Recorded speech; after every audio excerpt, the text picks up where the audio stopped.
But first, let me begin by clarifying the purpose of nonviolent communication. Its purpose is to help you to do what you already know how to do. Now, why do we need to learn something today that you already know how to do? Because sometimes we forget to do this. We forget because we've been educated to forget. Now, what is it that I'm talking about that we already know how to do? The purpose of this process is to help us to connect in a way that makes natural giving possible. Natural giving possible. What do I mean by natural giving? Let me do you a song to make it clear what I mean by natural giving.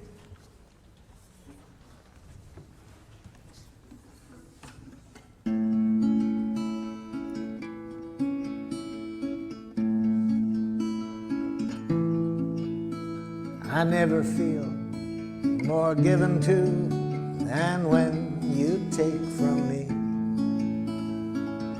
When you understand the joy I feel caring for you, and you know my giving isn't done to put you in my debt, but because I want to live the love I feel for you.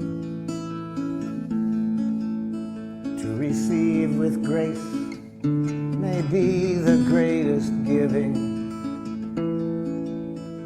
There's no way that I can separate the two.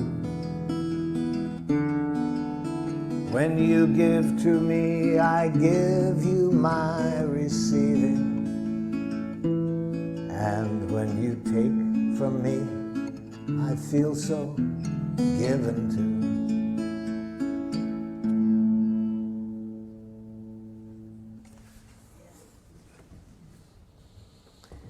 You all know that giving. You know how to do it. And that's what I'm interested in. Remembering to stay with that quality of giving, moment by moment in any connection. But we also all know that it's easy to lose it. It's easy to lose that connection, so that instead of enjoying that quality of giving, which is possible every moment in every contact we have, in spite of how precious that is, we forget. And instead of playing the game that that song is about, which I call Making Life Wonderful, it's the most fun game I've ever heard. Instead, much of the time we play another game called Who's Right? Have you ever played that game? See. It's a game where everybody loses. So isn't this amazing that we all know about this quality of giving that the song was about? It's possible every moment. We find that the richest thing to do, and much of our life we end up playing Who's Right? Now, the game of Who's Right involves two of the most devious things human beings have ever come upon. One, punishment. See, because if you're wrong in the game of Who's Right, then you deserve to suffer. Can you imagine a more diabolical concept to educate people? So, if you haven't already abstained from punishment, I'm sure by the end of the day that will no longer be a part of your consciousness. No more punishment. You won't do it in your families. We'll get rid of it with criminals. It just makes things more violent. We'll find other ways to deal with other nations besides punishment. No more punishment. No more reward. It's the same game. See, it's part of the game of Who's Right. If you're right, then you get rewarded. If you're wrong, you get punished. No more. No more.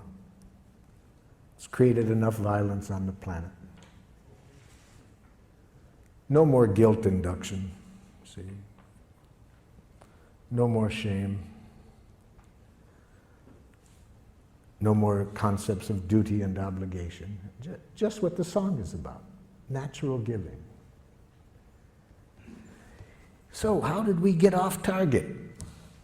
We got off target, according to Walter Wink, a theologian who writes in his book, The Powers That Be. We got off target about 5,000 years ago. We got off target because we started to get some wild thinking. Wild thinking that human beings are innately evil. And when you believe that human beings are innately evil, then if things aren't going as we would like, what's the corrective process? The corrective process is penitence, you see. When people are evil, you think that the way to bring about change when people are behaving in a way you don't like is to make people hate themselves for what they're doing. So for these political reasons and theological reasons, we started to develop a language that I call jackal language. It's a language that cuts us off from life and makes it very easy to be violent. Very easy to be violent. In fact, in that book I mentioned, Wink says that domination cultures, one of the things you have to educate people is to make violence enjoyable, you see. And we've done a good job of that. We make violence enjoyable in our culture. The 2 hours a night from 7 to 9 when children are watching television the most, in 75% of the programs they watch, the hero either kills somebody or beats them up, you see. And when does this happen? At the climax of the program. We've been educated for quite a while to make violence enjoyable. So even though I think what that song was about is what is really closer to our nature, this natural giving, we've been educated to make violence enjoyable, and educated in a way we can even be violent to our children. So what is jackal language like? See, jackal language, as I've mentioned, is a language of moralistic judgments. You think in terms of who's right, who's wrong, who's good, who's bad. And when you mention change, yes, we want change at times. So how do you get change in the jackal system? Watch a parent try to bring about change in the child. This is a parent teaching a young child, say one of the most important words in jackal. Say you're sorry. I'm sorry. You're not really sorry. I can see it. You're not really sorry. I'm sorry. Okay, I forgive you. Can you imagine a game like that? Can you imagine a parent responding to a child that way? And if a parent is going to do that to a child in their own family, what are they going to do to people from other cultures who behave in a way they don't appreciate? So of course you're going to have violence wherever you have this kind of thinking. In cultures that do not have this thinking, you don't see violence, you see.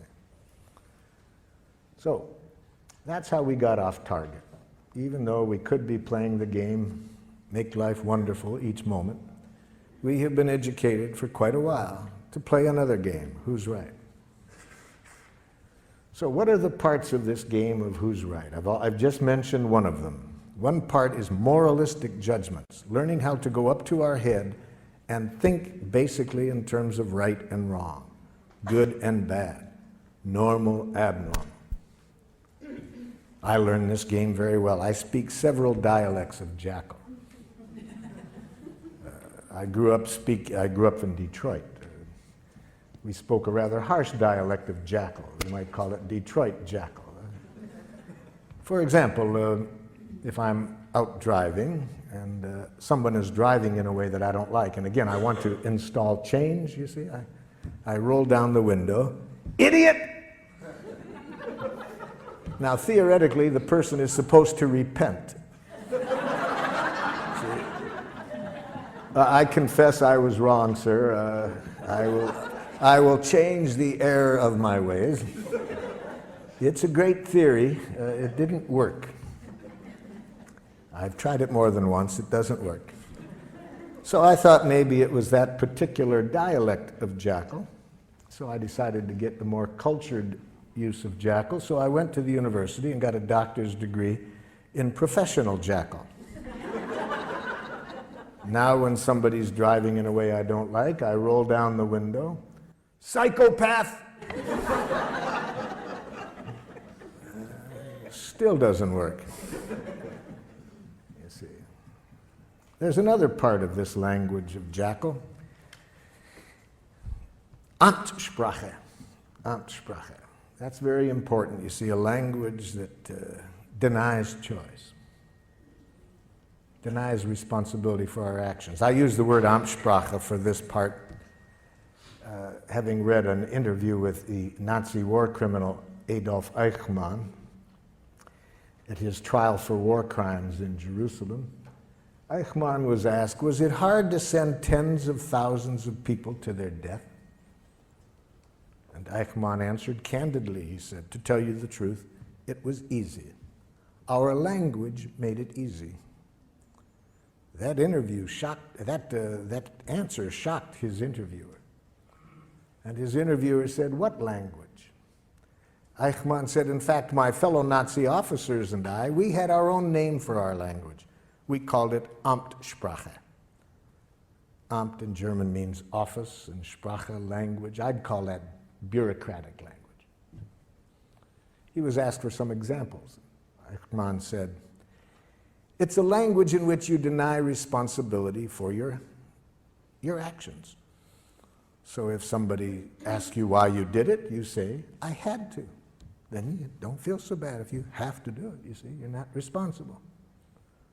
But why did you have to, Jack? Superior's orders. Company policy. They made me do it. I couldn't do elsewise. Very dangerous language, Amtssprache. Very dangerous. We have giraffe schools. I use the word giraffe, you see, as a symbol for nonviolence. We'll see today that the language we're going to study is a language of the heart.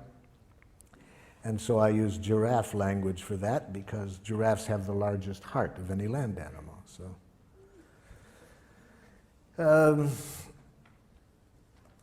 giraffe requires always being conscious of choice, you see.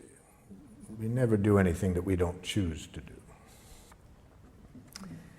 But I was teaching giraffe to a group of parents and teachers in one community, and we have giraffe schools throughout the world. We have 5 in Israel, 4 in Palestine, some in Serbia, and so forth.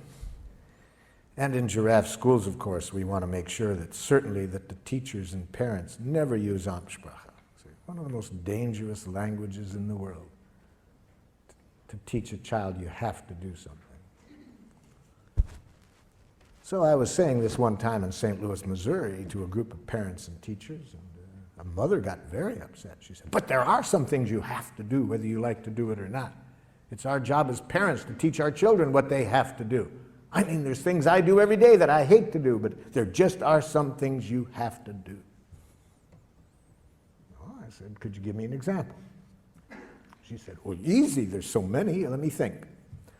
Okay, like when I leave here tonight, I have to go home and cook.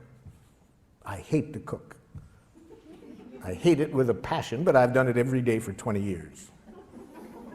Even when I've been sick. Well, I said, I'll be very happy today to show you another way of thinking, another language that I hope would open up happier possibilities for you. Well, I'm pleased to report she was a rapid giraffe student. She went home that very evening and announced to her family that she no longer wanted to cook. I got some feedback from her family. The feedback came 2 weeks later when I swung through that city again and was doing an evening workshop. And who shows up? Her 2 older sons. She had 4 sons. They came up at the beginning to introduce themselves, and I said, hey, I'm glad you guys came up here. I've been very curious what's going on in your family. Your mother's been calling me regularly, telling me about all the changes she made in her life since the training.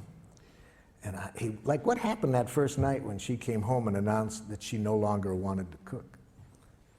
The oldest son said to me, Marshall, I said to myself, thank God.